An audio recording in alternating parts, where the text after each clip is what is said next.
Savais-tu qu'il existe un règlement sur l'évacuation des eaux usées dont la plupart des propriétaires en milieu rural ignorent? Mais qu'est-ce que c'est ce règlement exactement?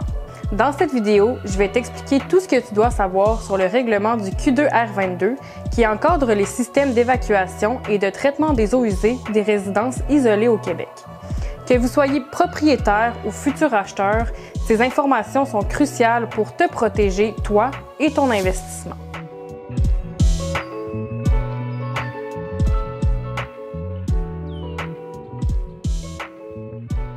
Je m'appelle Lauriane et je suis cofondatrice d'Exploro.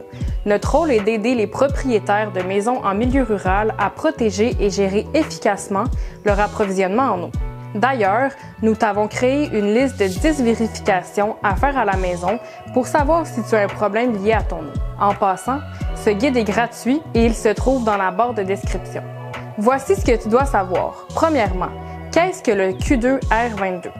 En fait, il s'agit d'un règlement québécois qui vise à protéger l'environnement afin de limiter les contaminations des sols et des cours d'eau par les eaux usées. Le Q2R22 vise aussi à encadrer les systèmes autonomes en implantant des règlements sur l'installation et l'entretien des systèmes de traitement et d'évacuation pour les résidences isolées.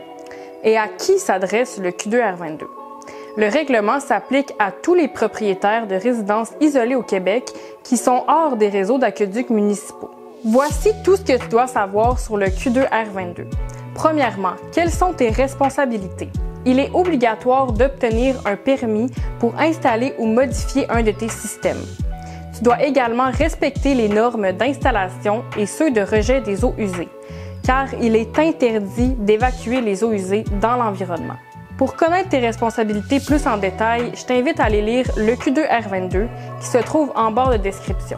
Deuxièmement, quels sont les risques de non-conformité? Évidemment, tu pourrais avoir des amendes coûteuses, des dommages environnementaux et surtout une baisse de la valeur de ta propriété. Maintenant, je t'invite à aller télécharger ta liste des 10 vérifications qui se trouve en barre de description afin de savoir si tu respectes cette loi. Et en même temps, tu vas savoir si ton eau est de bonne qualité. C'est ce qui conclut cette vidéo. Merci beaucoup d'être resté jusqu'à la fin. Si tu as apprécié cette vidéo, n'hésite pas à mettre un pouce en l'air, t'abonner pour avoir plus de contenu et laisser un commentaire pour savoir ce que tu en as pensé. Ah oui, en passant, est-ce que tu connais des gens dans ton entourage tels que ta famille, loisirs ou travail qui pourraient avoir un problème d'eau? Pourquoi pas leur partager cette information vitale pour leur santé et leur bien-être? Sur ce, on se dit à ta santé.